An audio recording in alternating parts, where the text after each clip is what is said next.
who's our final panelist. But I think we'll make a start, and hopefully Govinda will join us shortly. Thank you very much to everyone for joining the event today.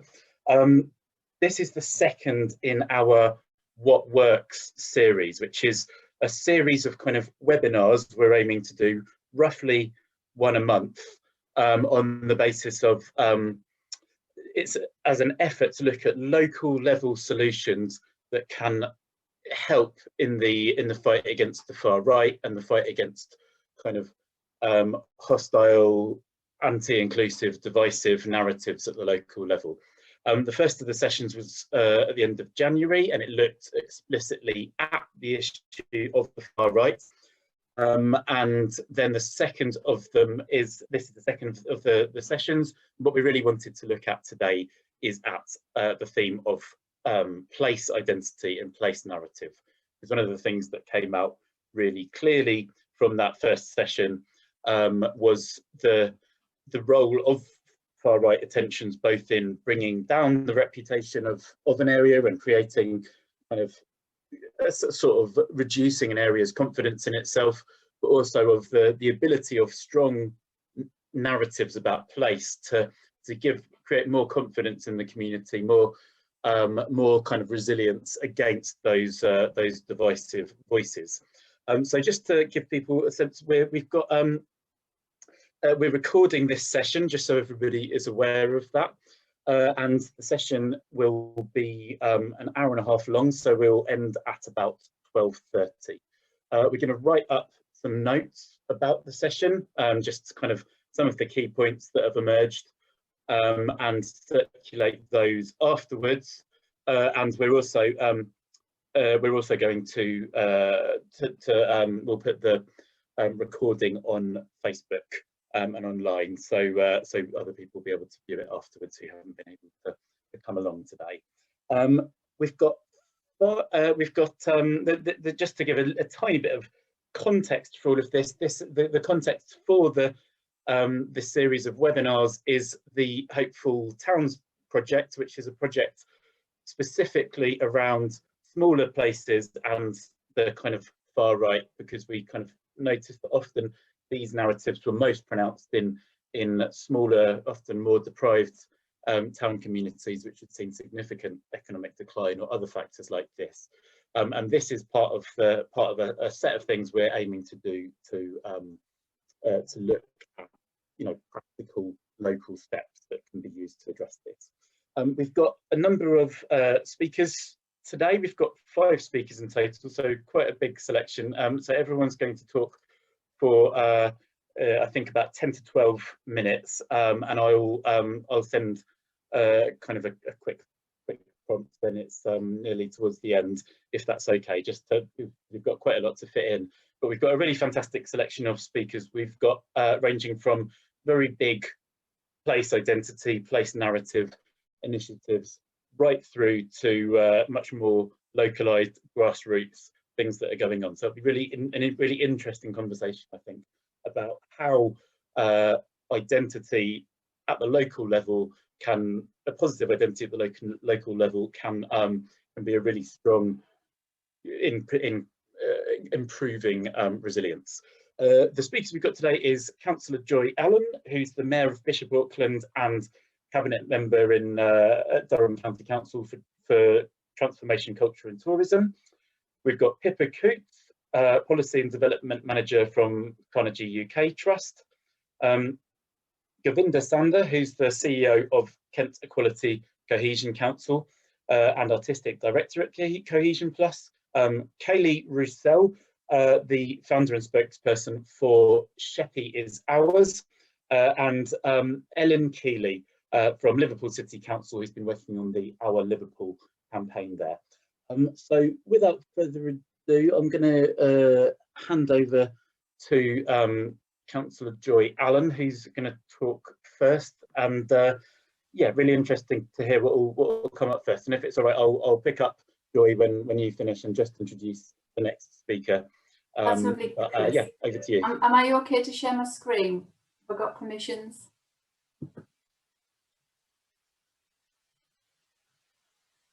I was on mute. Yeah, you should do, but just double check that's working. And I think. Can you see that? Can you see that?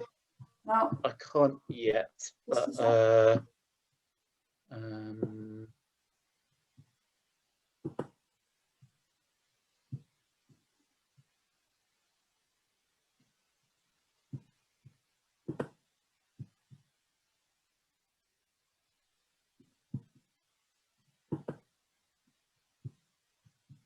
one thing to say, by the way, just while we're waiting, is if people can put questions in the Q&A at the bottom during the talks, that would be great, and we'll aim to have a solid sort of 20 minutes or so, half an hour at the end, to really go through some of the questions. So yeah, just go ahead and do that as they occur to you. Over to you, Joy. sorry, Chris. Can you see that at all or not? I just don't know. I can't see. Right, I'll try once more. I'll try once more. I've got the screen to share, and sorry about share. Can you see that? Ah, yes. Brilliant. Right. Yeah, that's it. I can go back. Right. Perfect. Right. Thank you. Sorry about that. At least it's working. Welcome everybody, and I'm delighted to be invited to speak about our town's past and our future, and a town very much in transition. For those of you that don't know, Bishop Auckland is a market town 12 miles southwest of County Durham. Like many northern towns with very rich coal mining history, and also the railways played a very important part. And for a number of years, there has been a decline of the high street and a lack of identity for what our town is, and also its future. But the town's history goes back a lot further than the mines. We've got the Winchester Roman fort, and the Romans had a lookout post on Auckland Castle, and it's also been described by some as the undiscovered Pompeii of the North. And as you can see by the bathhouse on the right-hand side, I think quite rightly so, at the moment, most of the garrison's underground. It's to be discovered, but I think that's part about our future. Bishop Auckland has also been the home to the Prince Bishops, and it's also been the home of the Bishop of Durham. And these people were, the Prince Bishops were sort of second in line to the monarch, and they were very much warlords and philanthropists and philosophers. And that's the sort of rich history of Bishop Auckland's past. However, Bishop Auckland's new chapter began with despair. And this was when the church commissions decided they wanted to sell the paintings called Jacob and his 12 Sons, the Zuberons. And the town actually rose up and said, you cannot take this away from Bishop Auckland. This is our heritage and our history. And really that was the start, and this was 10 years ago, of our regeneration. It caught the eye, the publicity caught the eye of a hedge fund manager called Jonathan Ruffer. And the rest they say is history, and it's our history has started with these very prominent paintings. So very quickly, when Jonathan came, he set up two trusts, Auckland Project and also Kinran. And as a result of that, he's developed a number of projects for the town. So we've got the Auckland Castle, we've got this Auckland Tower that's just been erected a couple of years ago. He set up a mine and art gallery, which is obviously to celebrate our history of the mines and the Pitman paintings. We're just about to open up a Spanish gallery, which again links to his interests, linked to the Prado in Spain, which you've seen our small little town, it's got big ambitions. We've got a walled garden. Apparently it was where the first pineapple grew in the country. Again, it was a sign of wealth and prosperity. We have a faith museum that will be opening up next year. And Jonathan has just bought a railway which will take people from Bishop Auckland onto the Dales and open up that aspect from our tourism side. I think Bishop Auckland is also well on the way.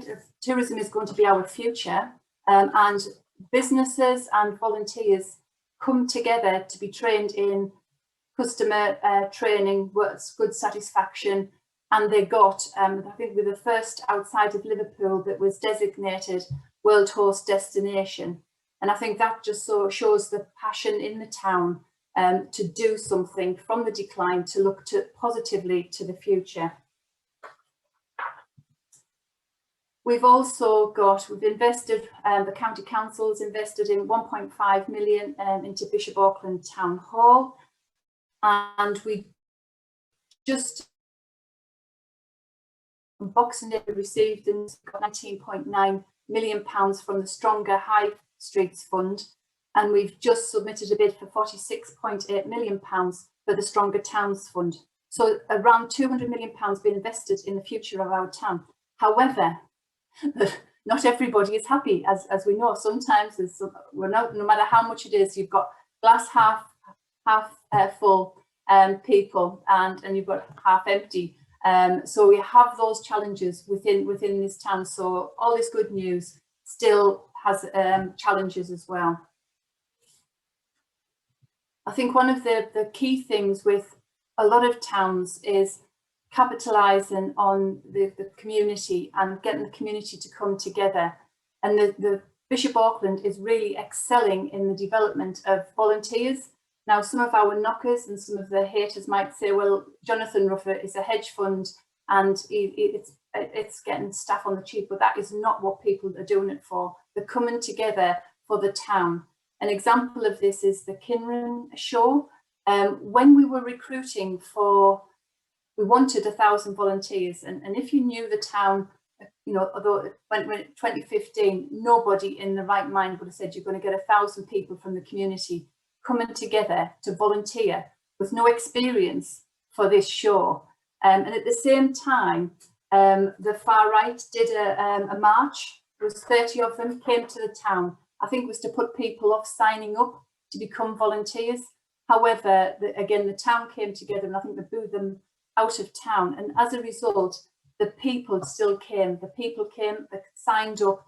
We have intergenerationals. We've got, as you can see on there, we've got young people, daughters, sons, mothers, fathers, grandparents, all coming to this nighttime extravaganza. It's had 4 seasons, playing to over 250,000 audience, and it's been rated in the top 3 of the TripAdvisor. So I think we're looking at this as a development, and there was a lot of people who came to Kinren, and if you think about the commitment of a volunteer, they do get a lot of hate about, you know, a negativity about giving up their time and why they're doing it, and are the fools, and all this sort of criticism. But to be honest, it's really brought the town alive. There's people lived in the town for over 20 years and they didn't know each other. This show, they had backroom staff, they had props, they had pyrotechnics, they have people who drive trains, people who drive ride horses. There's something there for everyone, but that is not the only thing that we're doing with volunteers. We've got Bishop Auckland Encounter in Bloom. We're into the competition 3 years ago, and in 2019 we're awarded gold, and we've got the Best Town Award as well. Bishop Auckland Town Team, again, volunteers who pull on together events in the town. And if anybody visits these websites, you'll see a lot of the negativity people commenting on all the good work that the town team do. So we have to rise above that. We have to rise above the hate, and we have to be very, very positive and look at that. And it's sort of supporting all those people who are doing this.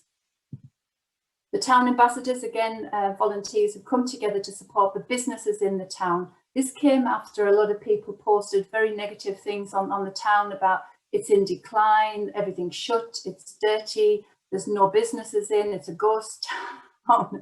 And then I looked around the town and thought, there's hundreds of businesses in Bishop Auckland, and we had to really celebrate those independent businesses that are really working their socks off to do a business, and they're being pulled down by some people who, you know, have a very negative view on the town. So that, again, that's our altar side, to really look at the positive and to promote the town. I think this one here, I think, sums everything up about the town, and I think this is a lot of towns similar to Bishop Auckland will see this. If you go onto the local paper, the majority of people who comment are all negative comments and having their criticism about whoever's doing anything in the town, they'll pull them down. This was an example of, just happened a couple of weeks ago. Malcolm had moved Jonathan Ruffer staff from one building to another building, and he posted this on the left-hand side, and he obviously shared he was shocked and perplexed of why people were so negative posting about Jonathan, because of the work that was doing within the town and bringing people together. What you can see on the right is exactly, there was an outpouring of real positivity, and I think I sort of explained to Chris, it was like a tipping point, that all the people who just seem to tend to watch but never post came out, and I think it's about 134 positive posts, and this is an example of the post that came out, posted underneath Malcolm. And I've never seen that before, and to be honest, I thought that is it, because I said I'm sick of seeing the negative posts on people pulling the town down, people pulling the Ruffers down, people pulling councillors down, and there was the haters were just silenced. And I think that was really, really, hopefully that's going to continue. So we want to love Bishop Auckland. We want to encourage everybody to love our town and to be proud of our town, and to encourage people to visit the town, invest in the town, and celebrate the town as well. So I just want to end here with where we started. The Zuberons, where it actually brought Jonathan Ruffer to the town, when they were actually first purchased hundreds of years ago, they were quite controversial at the time, because obviously it depicts, Bishop Trevor acquired these 12 paintings, and European art rarely depicts Jewish subjects, and Jacob and his sons at the time, the Church of England was saying it was a very unusual purchase, but he put these in his dining room. These were all around his dining rooms at the particular time. And Bishop Trevor was obviously a supporter of the Jewish Naturalisation Act, that give people living in England the same rights as Christians.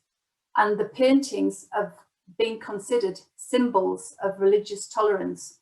So I think that Bishop Trevor would have approved of the latest chapter in our history of Bishop Auckland. So it's been our past, it's our present, but it's also our future. And I think it just shows the power of paintings and culture to really make a difference in the town. So I think I'd like to say, as a small northern town in County Durham, we have hope. We are using our past to build our future, and we are confronting a small amount of hate with an overwhelming amount of positivity. And I hope our other towns follow suit. Thank you. Fantastic. Thank you so much, Joy. That was really fascinating. And I must admit, before we spoke about this event, I hadn't realised quite the extent of some of the stuff going on in Bishop Auckland, but it was some really, really amazing stuff. So thank you very much.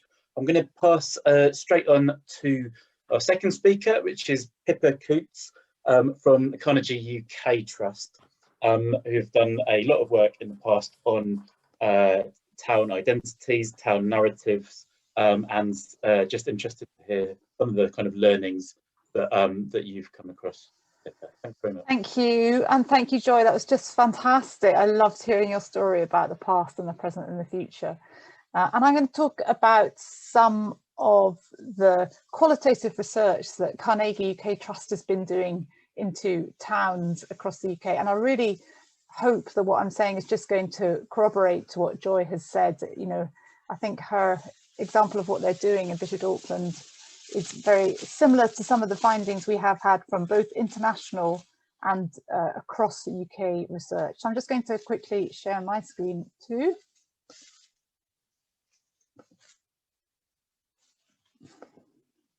So the trust is, it sounds quite grand, Carnegie UK Trust, but actually we're a very small organisation. We're only 15 people. We work across the UK to promote well-being, and have been around for over 100 years. And our deeds ask us to promote well-being across the UK and Ireland. So we are very interested in sharing learning between the different jurisdictions. And when we talk about well-being, we're thinking about well-being in the round. Often, quite rightly, there is, and I think there should be more of a focus on individual well-being, how we think and feel, particularly the domain of mental health organisations, but actually it's all of our business, we've all got mental health. But then there's also community well-being, and how you think and feel is one of the factors that determines that is where you live. So it may be where you live in the UK, it may be where you live within a city, it may be where you live internationally. And then there's societal well-being, that's living well together now and for the future. And this is what we think should be the focus of governments, societal well-being, not just the economy, it includes the economy, but also the environment, how we are as a society, how we're coming together, and our democracy, the ability to participate. So for us, community well-being is what brings us to towns, because I think towns are a place which can promote and do promote community well-being. So over the years, as I said, we've done some research, there's case study research, both internationally and within the UK, looking at towns which, I suppose, as you know, Joy might have said about Bishop Auckland, that have been described very negatively, you know, the usual kind of parliaments are sort of left behind, but which have gone on to flourish and which are on a journey of flourishing. And these are the factors that we've found that has been similar across all of these towns. These are towns of about 100,000 people or less. One of the things is they tend to have an anchor organisation within that community, somewhere that becomes a hub for the town, that brings people together, a space that may spark collaboration. For example, a town that I know quite well in the west of Scotland is Dumfries, and they have there an organisation called The Stove, which employs a group of curators to coordinate events and projects that bring people together. So it's very like actually the Bishop Auckland example. I think the role of artists, of cultural innovators is key to this in many places, as do I think that, you know, events are also often quite key for bringing people together. They've got a site there called Hunton High Street in Dumfries, which they describe as a common room, a place in which people can actually physically come together. I mean, maybe not at the moment, but generally. And these spaces for communities are really important in order to, I think, bind communities together. So there's something about social infrastructure, the importance of social infrastructure. I think things like the town fund should be investing in that. Social infrastructure, the libraries, even the benches. There's something also about making use of what's, you know, sometimes called the public realm, spaces that are available to all of us. So some of you may know about Todmorden, for example, where a small group of activists started guerrilla gardening and planting up available spaces, both to grow produce and to make the place look beautiful.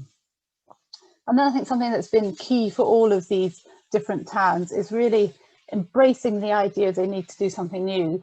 Again, like Joy's example, I think many of these towns have sort of thought, well, actually, we can do it differently here. They've gone through a sort of process of recognising that something new is needed, and they've come up with a new purpose for their town. So that might be something around regenerating the high street, it might be around creating more jobs, it might be around, making use more of the natural environment. But they're celebrating their local assets, celebrating what they have. And storytelling's got a big role to play in this, telling the story of your past and of your present and imagining your future. I think also what is key is the working together.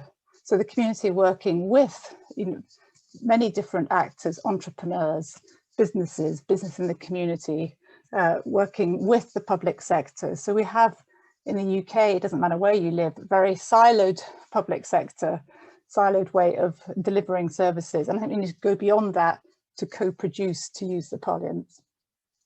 The other thing we found that's key is the kindness. That's really tapping into people's emotions about their place. I know people can have negative notions about their place, but you know, once we dig deeper, you often find, as Joy again exhibited, these positive emotions. I think it's really important for us to think about that, how to tap into people's emotions in a positive way. and to work over the longer term with a longer view. So we think having a story of a place is vital to the place's flourishing. So it might state, that might be a story that states their values, you know, we're a fair trade town, or an aspiration, we want to become a living wage town, or a kinder town, kinder Leeds, for example. It might be a story explains the place, but also really should be uniting the place. So for us, storytelling goes beyond the sort of bright, shiny Visit Scotland story that's for the outsiders. It's about bringing people together in the town. So the process of telling that story, creating that story is really important. And we did a small project that you can see on our website called Talk of the Town, where we worked with storytellers, creators, curators in 2 towns, one in Wales, Treorchy in the Welsh Valleys, and also one Scarborough, to think about how we could create that story as a town. I don't want to go on for too long, but just to say there was 4 things that came out of that. One was this idea, you do need a bit of funding to bring people together, perhaps to deliver the creative outputs, the films, etc.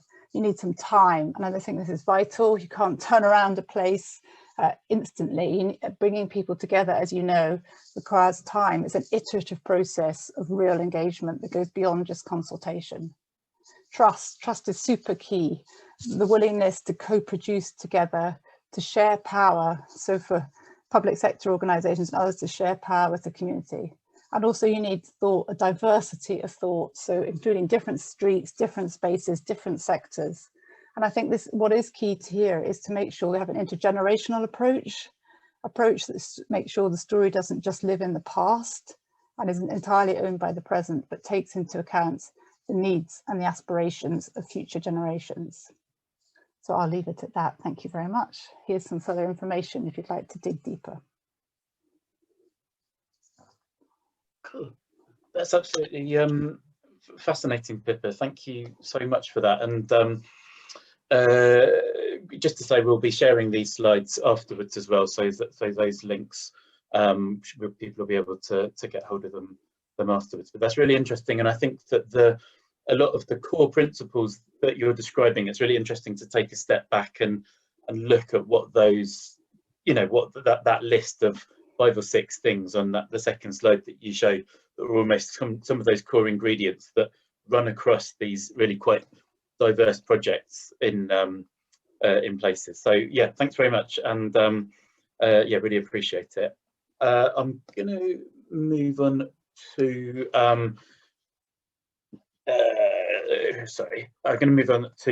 Kaylee Roussel next, who is the founder and spokesperson of Sheppey is Ours. So yeah, this is the Isle of Sheppey, which is a small island on the Thames, and really interested to, this is a very new initiative, a new project and idea, and much more at the sort of more grassroots end of kind of place leadership, place identity, but exactly the kind of thing that's really interesting in terms of where these sort of ideas start and how you do this at a kind of very local level. So yeah, really great to have you, Kaylee. Thank you very much, and I will I'll pass over to you now. No, thank you, Chris. I just want to say by saying a massive thank you to the Hopeful Towns team for inviting me today, as well as a thank you to the previous speakers, not just for their talks and their work, but their work and commitment to anti-racism within their respective areas. It's always good to see. So yeah, as Chris mentioned, my name is Kaylee Roussel. I'm the founder and lead spokesperson for Sheppey is Ours. We are a very new campaign / citizens action network designed to get people involved and to ultimately take more responsibility for our community. Be that in terms of environmental protection, support for local businesses, or showing solidarity amongst all members of our community. The support for local businesses, sorry. Right, the phrase I've really been pushing here is Sheppey is Ours, let's act like it. The idea being, if Sheppey doesn't belong to the people, then maybe it should. And if it does belong to us, what are we doing to make it better? Are we taking responsibility for our environment? Are we happy with the state of our current political situation? Are we showing basic respect to other people within our communities? And if we aren't, why aren't we? And what can we do to change that? Simply put, Sheppey is Ours exists for those who see a fundamental problem with the way things are and want an alternative to the traditional way of doing things. I'll talk a little bit more about what Sheppey as ours is and how we're going to work, but I suppose a little bit about sort of Sheppey, the actual area. Yeah, so for those who don't know, the Isle of Sheppey is a small island that sits in Thames Estuary. We're sort of about 9 miles long by about 4 miles tall. So we're not big, but we've got sort of quite a diverse sort of set. We've got quite a developed sort of northern part with sort of like Sheerness, Minster-on-Sea, Laysdown, Queenborough, and we've got a very sort of undeveloped, swampy southern part to the island. Yeah, so we're sort of cut off by a small sliver of sea called the Swale, which is what the sort of Swale Council is called, named after, which is sort of the Isle of Sheppey, Sittingbourne and Faversham. Yeah, the Isle of Sheppey has, so we don't often get to talk, I think, about sort of the positives of the island here, because just of how bad, unfortunately, things have been recently for us. The island has so much to offer. A former Saxon settlement, the seat of power for the former Kingdom of Kent, a favourite place for Henry VIII to visit, the birthplace of British aviation, and a key defensive position during the Second World War. All stories that we were sort of brought up on sort of here on Sheppey. The ready access to green and blue spaces as such sort of thing, or back with a better term for like seaside stuff. Yeah, I could probably fill this whole talk with stuff about Sheppey's past, but I probably should also address the current state of the island. Sheppey, very similar to other seaside towns across England, were once tourist hotspots, have become places of high income inequality, high unemployment rates, and places where hopelessness unfortunately thrives.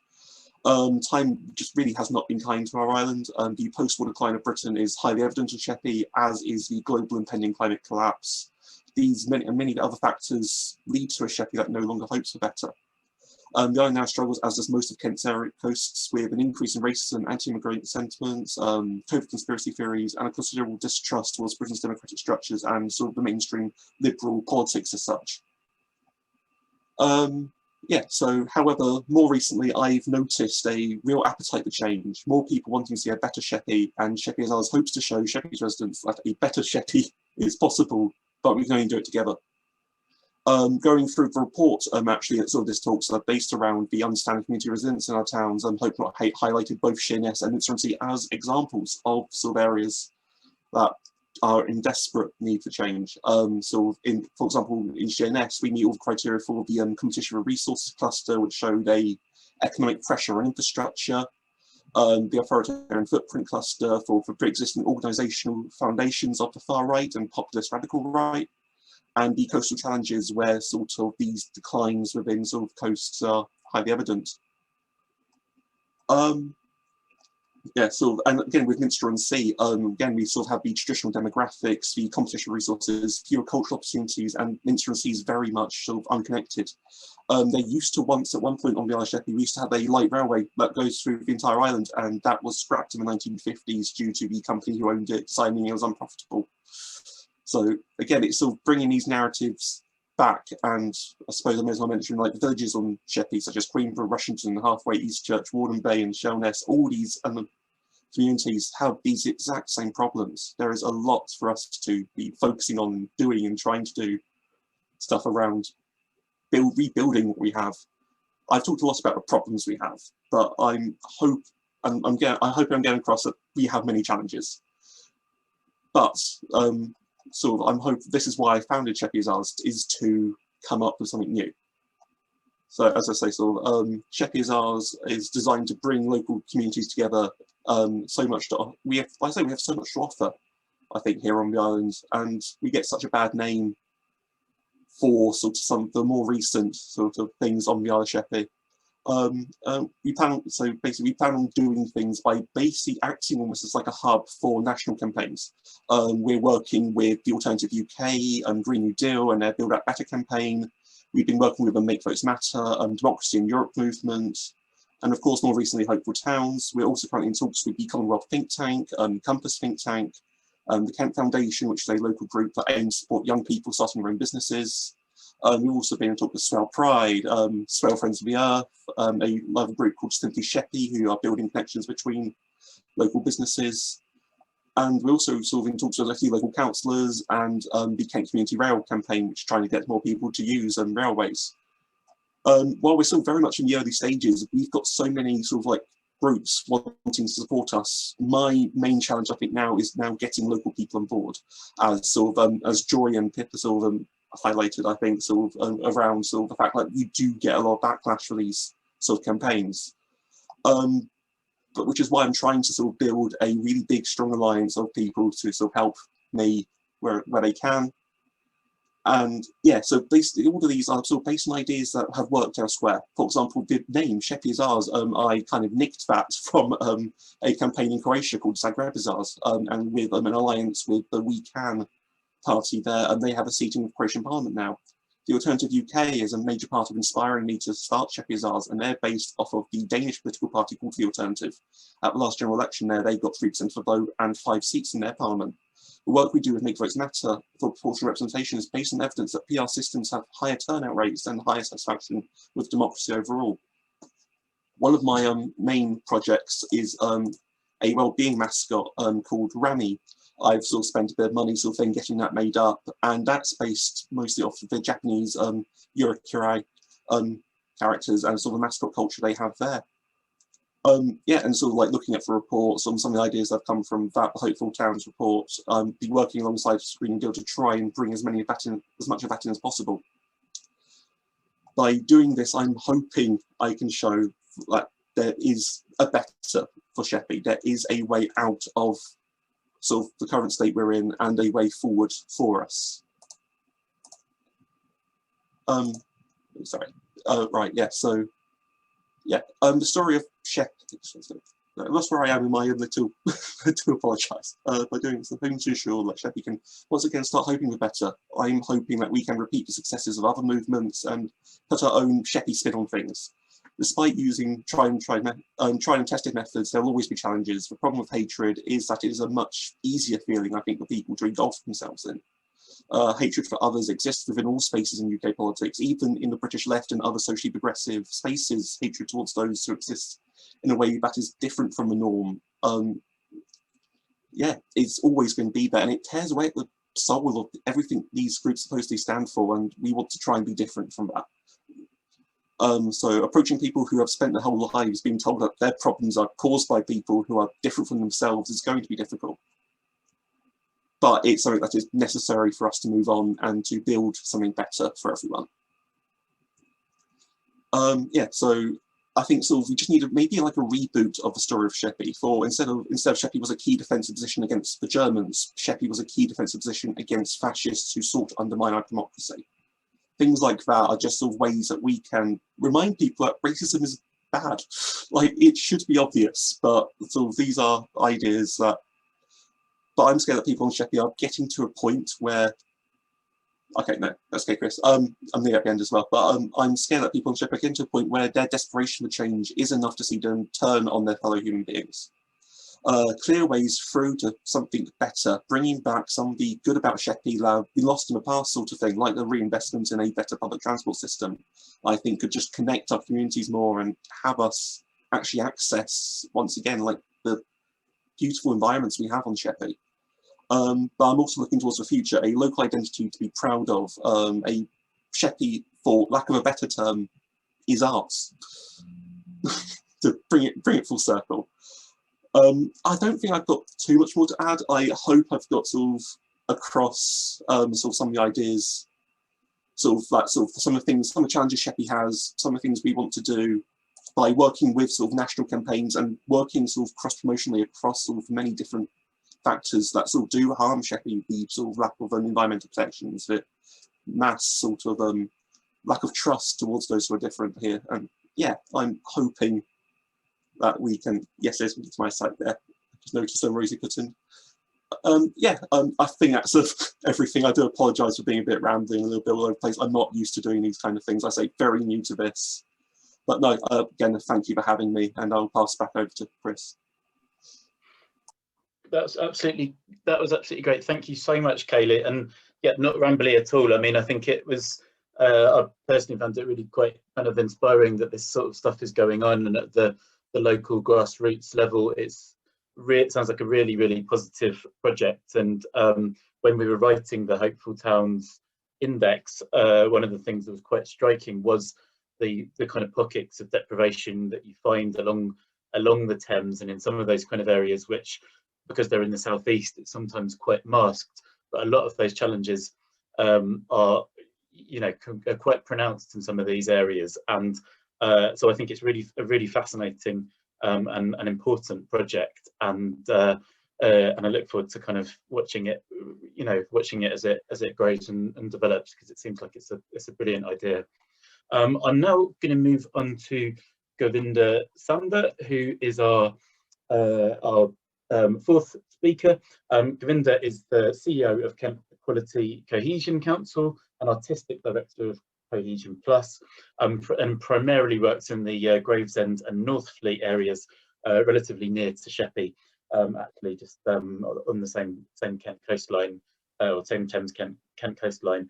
Yeah, so I'm just going to hand over to Govinda, and yeah, thank you very much. Hi, morning. Chris, can you guys see my screen? Yeah, I can see the screen. Yeah, Good. that's all there. Great. Excellent. So yeah, morning to everyone. Really fascinating to hear the speakers already. Really interested, obviously, in what Kaylee was saying. So we do some work in Swale, but great to do some work with yourselves as well in terms of specifically in Isle of Sheppey. So Govinda Sanda, I run 2 organisations. We're based in the borough of Gravesham, but we work around Kent. But particularly with today, I will be focusing on our work in the borough of Gravesham. For those of you who may not be aware, Gravesham is in North Kent, in the Garden of England. But Gravesham is quite unique, I feel, compared to other parts of Kent, particularly around its diversity. You know, a recent community profile which Gravesham Borough Council did as part of their corporate plan said that 23% of all residents are from minority communities, which is the highest in Kent. 26% of primary school children in Gravesham have English as a second language. You also look at life expectancy between the poorer and the richer parts of the borough. For men, it's just under 10 years. Less if you're born in one of the poorer wards, which is relevant to someone like myself, because someone who's born in Gravesham and was brought up in one of the poorest wards in the borough in Riverside, you know, it's 10 years. My life expectancy would be 10 years less than someone born in one of the more prosperous parts of the borough. And also when it comes to females, it's just over 4 years less. So, you know, when people think about Kent, they think about affluence, they think about maybe areas like Tunbridge Wells and Sevenoaks, but when you come to Gravesham, in essence, it's a working class town, and traditionally had high levels of migration, particularly from the Indian subcontinent. So a lot of migrants come after World War II from the Indian subcontinent for jobs, and there was a lot of work in this area, and it was particularly men that come initially, and then it was kind of, you know, messages went back to particularly North India. So when we're not talking about Indian subcontinent, what you tend to find is the majority of the communities that have settled in Gravesham from the Indian subcontinent come from North India, from the Punjab. And so it's not just in terms of the India side of the Punjab border, but also the Pakistani side. And so in terms of kind of cohesion and in terms of kind of integration between communities, it's a very similar culture, similar language. So where, for example, in some parts of the country, there have been tensions between, you know, immigrants from the Indian subcontinent, particularly from the India-Pakistan border. In Gravesham, we've never really had those particular challenges because the migrants that are there have got a similar culture and a similar kind of language. So, I mean, in terms of Gravesham Borough Council, so we've got a very close and proactive working relationship with them, something of which I'm really, really proud. But before I talk about specifically our work, I just want to explain what kind of helped shape our work. So I was greatly influenced. So I started working in the charity sector in Kent in 1999, and I was greatly influenced in 2001. There was a report published following the riots in the northern towns by Ted Cancel, and it was around community cohesion, and that really influenced my work. So prior to that, I would say our work was reactive, sit in the office, wait for people to come to us, support victims of discrimination, of harassment. But after the Ted Cantor report was published, and it talks about kind of senses of belonging, it talks about shared visions, and communities having these kind of shared experiences, and that really influenced my work. And I think we'd like to think it also influenced the work of not just Cohesion but other local authorities that we work with. And so since then, the bulk of the work we do, it's about utilizing community events, utilizing outreach programs to celebrate what binds us together, what brings us together as communities, and celebrating our kind of shared values. So the work we do is not just here in Cohesion, but Dartford, in Swale, Maidstone, Tunbridge Wells, working Tunbridge Moorling, working around Kent, and it's all about this vision of there's more that unites us than divides us, and we've got a shared vision, shared values, and it's about celebrating those. And in terms of obviously our work, what I'm going to focus on in a moment is around kind of the community engagement element, the work we've done around the arts, and the work we do around interfaith. And just to stress it, so in terms of my role, so I run 2 organisations. So I'm CEO of a charity called the Kent Equality Cohesion Council. So through that, particularly we'll support victims of discrimination, hate crime. 70% of all hate crimes in Kent in the last quarter were race or faith-based, and that's been something that's quite consistent across the board when it comes to hate crime.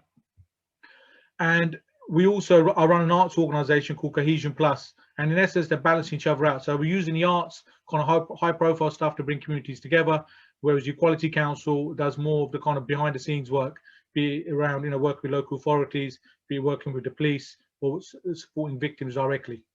So just going to go through some of the examples of our work. So St George's Day. Why St George's Day?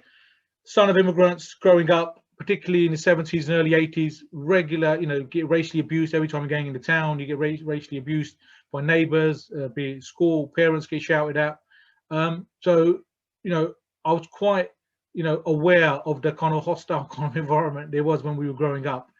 And also when it comes to issues like St George's Day, be it the England football team growing up, there was a real kind of hard kind of, in those days, the National Front were kind of associated with these institutions. And so when I kind of got in a position where I was able to try to maybe implement some kind of positive changes, one of the things I wanted to reclaim back was the flag. So in essence, St George's Day, I wanted to celebrate St George's Day in the context of England today. So with people like it or not, it's culturally diverse, it's different strands, in terms of disability, LGBTQ, gender, there's different kind of strands. And so I wanted to bring that all together. And so I was really grateful that, Cohesion Borough Council shared my vision as well. So working together, we created this St George's Day celebrations. And now they're not just well established in Cohesion, but we also do it in the neighbouring borough of Dartford. And it's celebrating England in the context of today, but it's also about celebrating our diversity. So part of St George's Day, we'll have brass bands, we'll have Morris dancers, but we'll also have, African drumming, we'll have Dole Asian drumming. It's about, celebrating the context of today. So, we're really kind of pleased and how that's evolved. And it's a celebration, all the communities come together. So we work with local schools, local faith organisations, civic partners, the Lord Lieutenancy, for example. Obviously local councillors will get involved, and it's about us coming together and celebrating what brings us together as a community. So it's not just St George's Day. So we do events also like Eid. My background, I'm a Sikh by faith, but I work with the local mosque and I'll work with other faith organisations to put on interfaith celebrations. So again, grateful for the support of Cohesion Borough Council. We're able to work in partnership and to lead on Eid celebrations, and they take place on the community square right in the centre of the town centre, and it's an opportunity for all communities to come together. And it's about not only celebrating Eid, but it's an opportunity for all communities, civic partners, faith organisations, members of the public to come together. And the whole idea for us organising it, working with the 2 mosques in the borough, is about saying, look, this is a celebration not just for the Muslim community, but it's for all communities. And then that kind of leads on to some of the other work we do. So we do events like Sadhya Wasono, listen to our voices. Grateful for the support by colleagues like Kath Donald and Mandy here for Gratian Borough Council who work with us on this. And this in essence is about using our platform as an organisation to bring particularly females together from minority communities, and there's an opportunity for them to learn. And we talk about subjects which are not often always discussed, around forced marriages, around mental health, domestic abuse, and we work in partnership with the local authority to provide that platform for women to come together to talk about their experiences and also to understand what kind of support is available. Christmas Festival of Lights we do, again, working in partnership with Gratian Borough Council, working for colleagues at the Woodville Theatre, and using the Christmas celebration again to bring all faiths together, all community groups together, and having that celebration. So when we normally do this, we get a couple of thousand people going through the town centre, and it's a celebration for the whole community. So you'll see from what I've kind of discussed, so from April with St George's Day to the Eid celebrations in the summer, to events like Sadiwa Sunor, to Christmas, there's regular events that we're organising where we're bringing together communities to kind of celebrate what kind of brings us together. But it's not just those type of events. We also do a lot of work around interfaith. So from Holocaust Day to National Interfaith Week, communities also come together. The picture in the bottom right was following the terrorist attacks that took place in Sri Lanka and also in Manchester. And as a community, we wanted to bring all faiths together so that we're all standing together, united. And it's really important we have that kind of positive message that going out. I mean, the last year has obviously been a bit of a challenge with obviously the pandemic, but that hasn't really stopped us. We've continued to deliver work, continue to provide help and support, continue to work with Gratian Borough Council. We've organised a lot of events, particularly online, be it Black History Month, be it Windrush. We set up an online support scheme, phone a community friend, to provide help and support to members of the local community. And it's that partnership working, be it us, be it civic partners, be it Gratian Borough Council, all of us coming together, working for the benefit of the local community. Chris also said, it's important to obviously talk about, what's kind of worked for us and some of the challenges. I mean, it'd be wrong to say that it's always run smoothly, but there are always challenges. You'll get issues. So Gratian, for example, is a borough which is a kind of political barometer, and it tends to change, particularly from Conservative to Labour, Labour to Conservative. So there's always that challenge when an organisation like mine's been around a long time, and someone like myself who's been working over 20 years in the community, making sure you're working with both political parties, and neither political party feels that they own you. So that's always sometimes a challenge. So the Conservatives will think you're Labour, Labour will think you're Conservative, but you try to navigate through that.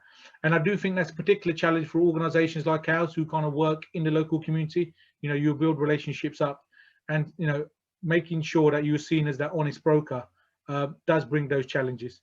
But I think we're all kind of, our partnership with Gratian Borough Council is mature enough to kind of get through the challenges that come. We've got a very close working relationship with officers and obviously local councillors, and for that we're very grateful. We have a kind of open door policy, but again, sometimes officers might not necessarily kind of understand what you're trying to do and what your kind of work is, but then that's where the open door policy comes in. I'm literally about 30 seconds from the front door to Civic Centre, so I'm always in and out in normal circumstances from the Civic Centre, and it's an opportunity to talk, for people to kind of understand what we're trying to do, and for us to understand the kind of council priorities, and where possible we will work together. But also must stress that the support we get from also civic and faith partners. So we particularly work very closely with the Lord Lieutenancy, for example. We work closely with obviously the local mayor and also local councillors, but also local faith organisations as well. Be it the Gurdwaras, be it the churches, be it the mosques, be it the mandirs. And by all of us kind of working together and having that kind of shared vision, it's allowed, I think, us to kind of benefit the borough as a whole.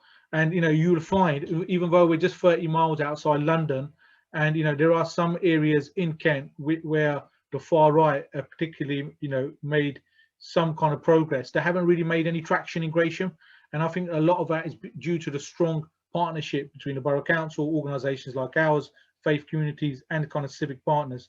Because I think, I always say, if we stand, we're stronger if we stand together, and united we stand, divided we fall. And if we're standing together, it makes it more difficult for external organizations to come in and try to impact on that kind of civic fabric, the civic society that exists. And when you look, for example, in areas like Kent, when it comes to like preventing extremism, the particular challenge we have in Kent is from far right extremism. So just something to kind of bear in mind. And I'm pleased and proud that in Gresham that we've been able to ensure that the far right have not been able to get that kind of traction in this area. But we're very mindful that we need to constantly be aware of of that kind of extremism, and hence that close working relationship with the Borough Council, Kent Police, and other partners is so crucial for us. And I'd just like to always finish on a positive. And although we are kind of in a pandemic and people like myself are desperate to get a haircut, I think the key thing is that we are all safe and well, and hopefully we will come out of this stronger. And I generally do feel greater things are yet to come, not just from myself, but again from the partners who've already been spoken. And I hope our partnership with Gresham Borough Council is an example of what can be done of small organisations. I know one of the colleagues said they're a small organisation. We've got 15 colleagues. It's just myself and my colleague Sonia Nair. So there's the two of us working. And I think it's a positive, and I'd like to see that strength and partnership we've got with Gresham Borough Council hopefully being replicated by partners in other parts of the country. So that's it from me. Further information obviously is available on our websites, and you can find us on social media at Cohesion Plus. Thank you very much. Cool. Thanks so much, Govinda. If you just want to unshare your screen quickly, I think you can. I think it's a button at the top. Oh, sorry, bear with me. That's all right. And did you want me to share that 1 minute video? That would be great. Yeah, I'm just trying to work out how to unshare my screen. All right, here we are, I think. So just the video you're going to share was basically from St. George's Day last year, where we worked with civic partners to make that happen. So yeah, that'd be great. Right, where are we? Okay.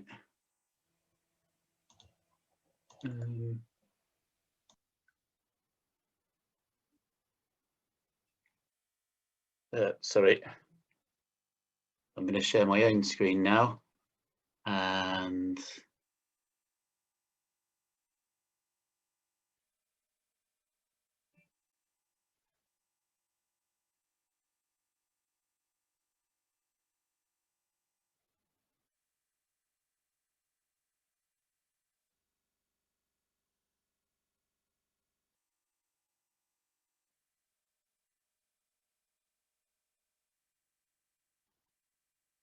Chris, the sound isn't working, so it might be better to skip it. oh, is the sound not working? Oh.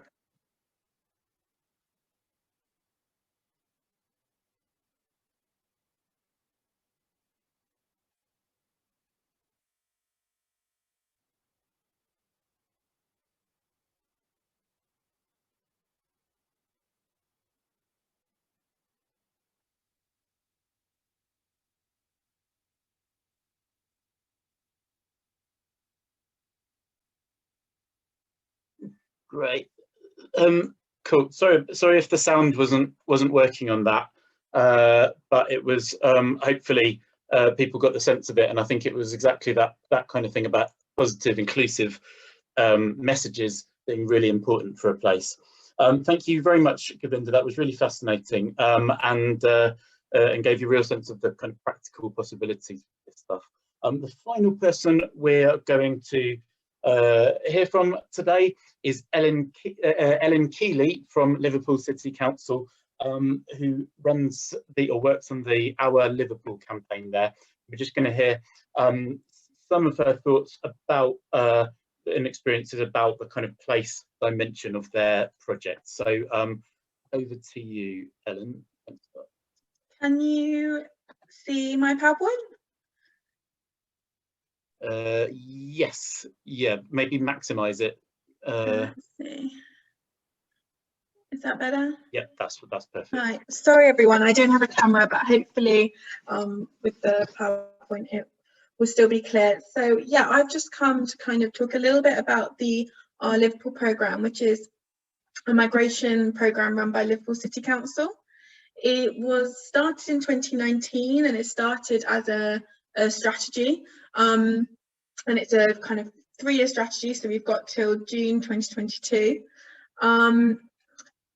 It really came about through a recognising that Liverpool has a lot of migration, a lot of people seeking asylum and getting refugee status, and it was really recognised once we started with the refugee resettlement programme that there was some great practice in refugee resettlement that wasn't recognised in other routes into Liverpool. So it was about using the really good learning from the refugee resettlement programme to try and support people who are seeking asylum in the city and who are getting refugee status in the city. So the overall vision is that Liverpool is a welcoming city where refugees, people seeking asylum and vulnerable migrants are able to rebuild their lives from the day they arrive. So I myself, as you can probably hear, I'm not from Liverpool. I moved to Liverpool about 7 years ago. Liverpool has a really strong place identity, which is an amazing thing when you move to the city. But a big part of this vision and for us is about making sure that that kind of identity is inclusive of new communities and new arrivals, and that people that come to the city through different avenues are able to kind of access that and be part of it and, you know, call themselves Scousers.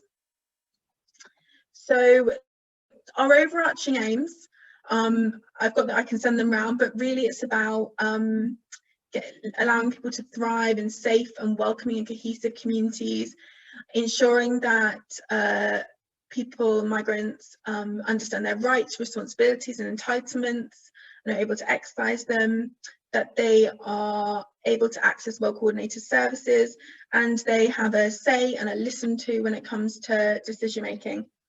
So what I would say is, actually, throughout this programme so far, the third one has really been a focus and taken a lot of time and resources. And that's because when it comes to services, that's where we get our most requests. That's where our partners in migrant organisations and refugees and people seeking asylum that we speak to have kind of the most requests and issues. Things like housing and benefits and immigration advice are all really big things. So one of our challenges in kind of working on this place-based identity is that often our focus is taken in other areas, especially around kind of well-coordinated services, where we've got a lot of work to do to make them really inclusive, and we're getting there, but it takes time. So we've developed, as part of our strategy, 8 thematic areas that have been running for over a year now. Needs of people seeking asylum, that's really about making sure that people seeking asylum get what they need. A lot of work around immigration advice, signposting, pathways, supporting people to progress with their status. Employability, we did have specialist refugee employment advisors, and now that worked for 2 years, and now that's been incorporated in our main employment service. Move on, which is about when people get their refugee status, that they're able to move on and do all the things they want to do, find housing, etc. Education, this is a real focus around children's education. We've had some really good success here. We started a special education programme for people in asylum hostels that weren't accessing mainstream education, so that no children missed out. Language, we've funded a lot of English language classes with childcare and all the things people need so that they can actually learn English. Health and wellbeing, we commissioned a mental health service. We offered 5 ways to wellbeing classes to everyone in the city that was learning English. Communities, culture and social connection, we funded lots of different kind of community projects, and also we have this kind of community development team that I work in that really works with communities where migration is a factor, either a change in migration or new migration, different things. And what we've added this year is a special strand on no recourse public funds. And what you'll probably notice is in a lot of the language when this was developed, there was a real focus on refugees and people seeking asylum. And that's actually changing now to much more of a focus on people with no recourse to public funds who are really, really suffering in our city, and also to EU nationals that are facing immigration rules for maybe the first time, and even though they may not be migrants or consider themselves migrants, they are facing some challenges through the EU settlement scheme. So here I've just got some examples of some of the stuff that we've been doing that I think have really helped with this kind of inclusive Scouse identity. So when it first started, we commissioned a poem by a famous poet called Scouser's Delight, and he did lots of community workshops to develop the poem, and he has performed it at different venues, and that was it's amazing. I can send that round for the notes. It's in our refugee strategy, but it's really good.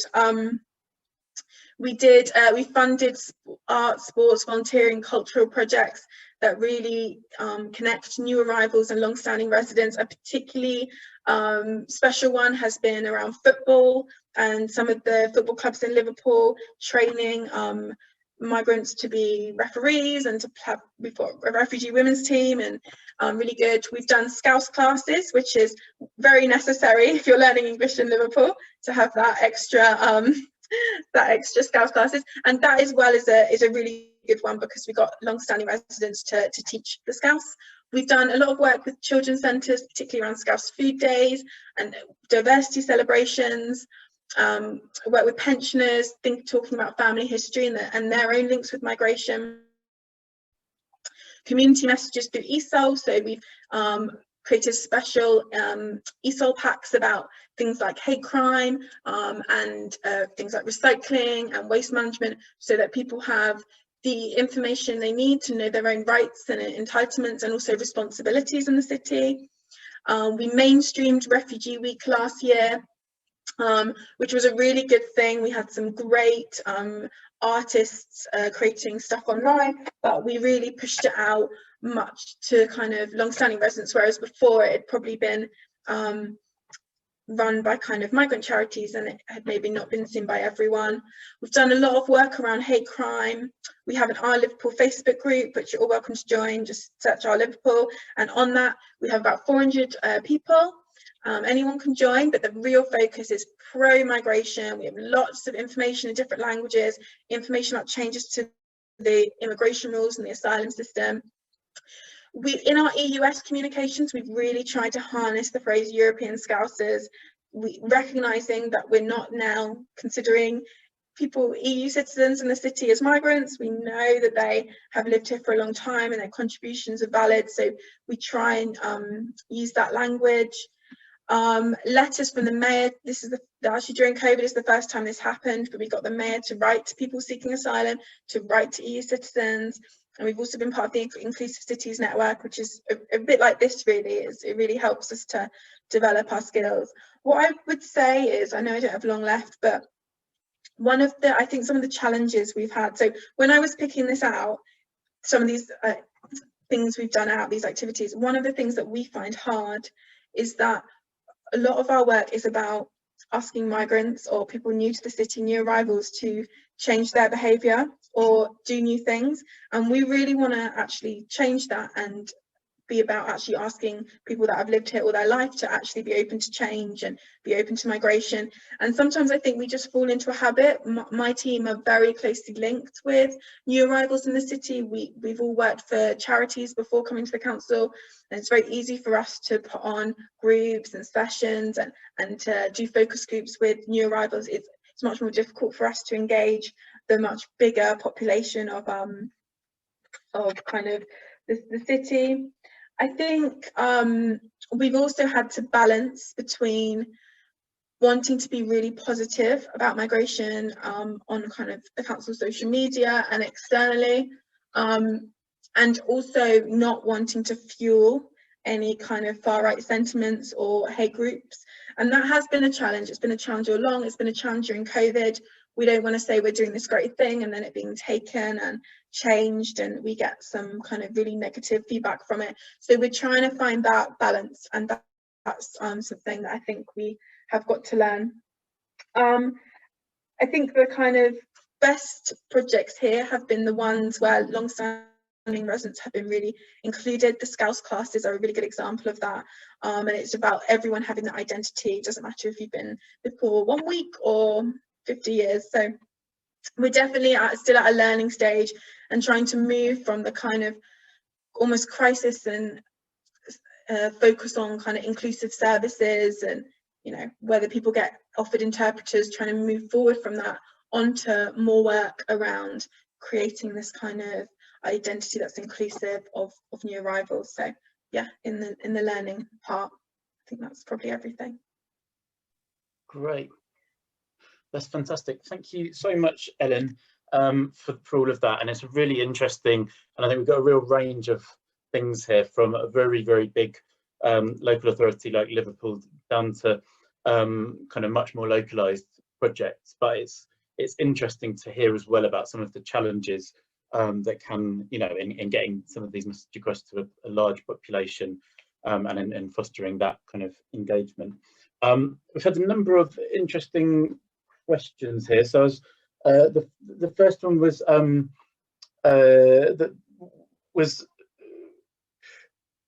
how does the emphasis on volunteering help to tackle the far right? Or for anyone else who wants to take it, there was also a question: how can areas with little history of ethnic and faith diversity help others to address all that we share? And that's from Fred Robinson, who's said that thinking slightly more about areas like Bishop Auckland demographically that don't have a very diverse population. So yeah, interested to hear what the panelists think about that. I don't know if anyone wants to jump in or yeah. Can I say something, Chris, just about I think I'm just looking at the question about Bishop Auckland's population and actually Durham's population, but I think that sort of the issue around the far right in those sort of traditional communities is quite high. We have Bishop Auckland Against Islam, which is one of the groups that operate in this area, and also we've had some other things as well in the area where we've just had somebody, a young person convicted for far right activity, a very young person, and obviously that is really important. So sometimes, even though you've got a very low number of representatives, I think that sometimes sows the seed of hate more, because it's diversity and it's obviously the change and the difference, and I think that's the bit where we have to bring it in. At the local area, what we have done, there's an organisation called Small Steps. I don't know if anybody's known that or been involved in that, but we brought it to speak at the local authority with all 126 councillors, because the guy who was involved in that had been linked to far right organisations, and he showed how they actually pull people in and how they're are groomed. And I think it was a real eye-opener for all of us, because we don't think it's in our communities, because exactly what you say, the diversity of our population doesn't lend itself to think there's something to worry about, but actually the figures show that there is something underlying there that we need to be aware of, raise awareness of, and bringing people in. So the more that we do celebrate diversity in whatever ways we can, and we do obviously the Chinese New Year, we've got Middlesbrough on our doorstep to do Mela. So I think it's really important we bring people in and have those opportunities to have the discussions around diversity as well. That's fantastic, Joy. Thank you. Did any of the other panelists want to say anything else about that question? The question of the sort of inclusive narratives in less diverse areas, or I don't know if there are any other thoughts. I suppose I can very quickly. I suppose sort of with Sheppy sort of thing. Like I don't know if it's just not sort of as visible, but we don't there's lots of businesses that seem to be owned by lots of different sort of ethnic sort of minority groups as such, but you don't actually. I don't know if it's just because I don't go out very much, in honesty, especially not at the moment. But yeah, I suppose sort of on Sheppey, it's an issue we have, and again, like sort of the ideas around what we can do is important, I suppose, for us to learn as well. I suppose it's, I don't know if it's a learning curve, I think, for all of us, I think, sort of how we can introduce that. Absolutely. No, that's really interesting, and it's kind of part of the reason why when doing this project, the Hopeful Towns project, we wanted to focus on. We talk about cohesion, but we also we've tried to talk about resilience as a word as well, because it isn't just about building bridges between groups necessarily always. It's sometimes about building the positive narratives and ways of and more welcoming and inclusive approaches within towns that aren't necessarily that kind of diverse as things stand. An interesting question that came in was how do you, it's from Oliver Holmes, and it's are there problems in promoting the history of towns in a context of today's narrative of culture wars? It's obviously quite a contemporary live question, but I wondered if anyone had any thoughts on that among our panelists. It's Pippa here.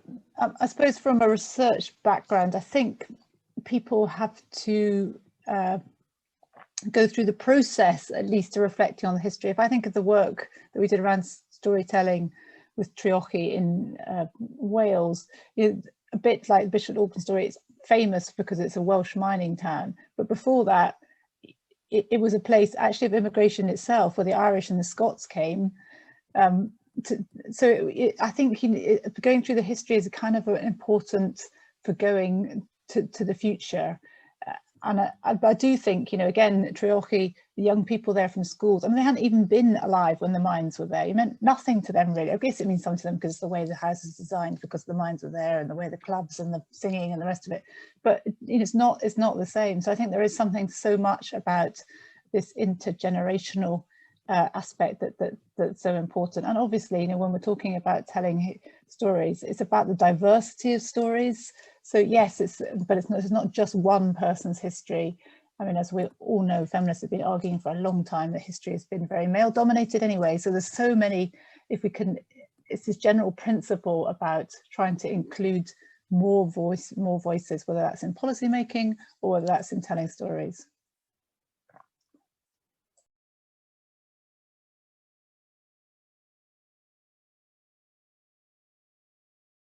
Sorry, absolutely, Pippa, that's really interesting. And I think sometimes it relates a little bit to Joy's presentation about some of the paintings which were in the hall, which had become part of the narrative of Bishop Auckland, but actually at the time were a sign that it was an area where there was diversity and change. So examining the history is probably quite an interesting element of this as well. Were you wanting to come in, Govinda? I think you unmuted in there. In terms of this question around positive messages and the far right, I mean, I just go back obviously to the example we used around St George's Day. Sometimes you just need to take the initiative and take that kind of leadership. From my experience, what I find is most people, the majority of the population, when it comes to issues, particularly looking at Gratium, they're just looking at how they can get that engagement. They're not sometimes sure how to, take that first kind of step. So, be it ourselves, be it local authority, be other partners, it's about helping, trying to facilitate that. You'll always get extremes on both sides, but the majority of the population, they just want to get on, understand each other and kind of work together and kind of march forward together. And hopefully with some of the work that we've done, we've kind of shown that it's possible. So, be it St George's Day, be it Eid, be it Diwali and the other work, Holocaust and everything else, it's about all of us coming together. And once people see people standing together, then, it gives them the confidence to come and stand next to you as well. Yeah, absolutely. That's really interesting. Particularly with a lot of the projects that I know you've done in Gravesend, Govinda, the emphasis is always on unity, what unites groups rather than what divides, and this kind of thing, culture wars, can often be the opposite of that. They're attempts to divide or find less in common, really. There was one question which is a very interesting one, particularly maybe to hear from people about, which is in areas where, it's an anonymous question, but it's in areas where local authority funding is a big challenge. How do panelists justify spending on cultural and creative events for critics, and how do you measure outcomes? Now, this is obviously quite a huge question in many ways, and potentially will become a harder one if there's a big kind of economic fallout following. It would be great to hear from people on that. Yeah. Can I just start off? I mean, one thing I never mentioned in the presentation, all the events that we organise in partnership with Gratium, we're the majority funder. Yeah, we're not a big organisation, a small organisation, but we're able as a charity to lever in small amounts of funding here, there and everywhere, which allows us to put these events on. And I think that's important because it means then we're not reliant on the local authority to put these events on. Yeah, it's great that they're able to provide some funding towards the event, but we're not, and I feel quite comfortable in the fact that we're not taking money away from local council resources which could be spent elsewhere, and I think that's quite important to stress from my experience. Absolutely, really interesting. Be great to hear. I think Joy, you've got your hand up there. Yeah. So Thanks, Chris. It's obviously with my tourism hat on, obviously County Durham, parts of County Durham. We had a year of culture the previous year, but I think it's very important that you measure what you spend and what you get back. We've got tourism's responsible for 913 million in the county, and festivals events we think are very, very important. We hold a Lumiere event, which is like a light festival every 2 years. And we show that 115 million, 11.5 million is the impact, with a return on investment of 1,925%. We also do a food festival. Again, that's with a cultural offering of the diversity of food is a great opportunity to bring people together, because it actually does bring people from all cultures together and to celebrate in what we enjoy in food and taste. And I think we have the net visitor spend was 413,000, with an additional 70,000 of contracts placed with County Durham companies. And again, this event represented a 1,282% return on investment. So I think festivals and events are something that the public really appreciate. But I think if you do spend, people do criticise and say, well, what about this, what about that? But as long as you can build it in and learn from other people, the surveys that when we run in these events are very important. So when Lumiere's on, we have a lot of, again, volunteers who do the surveys to find out where people have come, what they're doing, where they're spending, how they're enjoying it, how they're staying, and all that. So I think it's part of the planning, but to ensure that you can evaluate your events and demonstrate that your money's being wisely spent.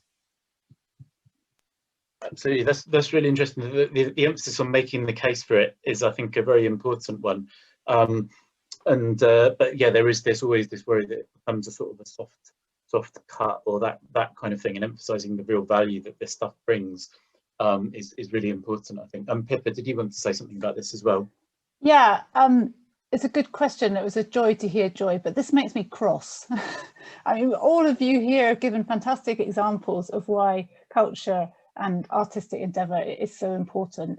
And I don't think we should be having, yeah, we do have to justify it, but we shouldn't do. If we were actually focusing on well-being, if we were focusing on bringing people to live together in a flourishing town, rather than just focusing on economic growth, and we know trickle-down economics hasn't worked for these towns, and we wouldn't have to be justifying this. So I think there's something there about, yes, we need to measure, but we need to measure what matters. So we should be focusing more on well-being as a society and as governments. And I think also, yeah, in the medium term, we need to do, as Joy has done, I suppose, play the game. And but we need to also tell the stories, as Javindra has done around, what artists can do to bring people together. The creativity and the spontaneity is really important. Thanks a lot, Pippa. And it's a very interesting one about the balance you strike with this stuff. I think it's quite a hard line to tread. I wondered, did any of the other panelists want to say anything on that question, or if not, we're coming towards the end, I think. But I don't know if anyone else wanted to. It's quite a big question, so I don't know if anyone who hasn't spoken to that question had anything to say or ask, or no. Okay. If not, in that case, I think we've come to the end here in terms of questions, but and our times, we finish at past. So I'd just like to say a huge thank you very much to everyone who, firstly to everyone who spoke. Thanks. It was we've gone for quite a big panel of speakers, but we had I think a real range of different voices, different experiences, all themed around this issue of place.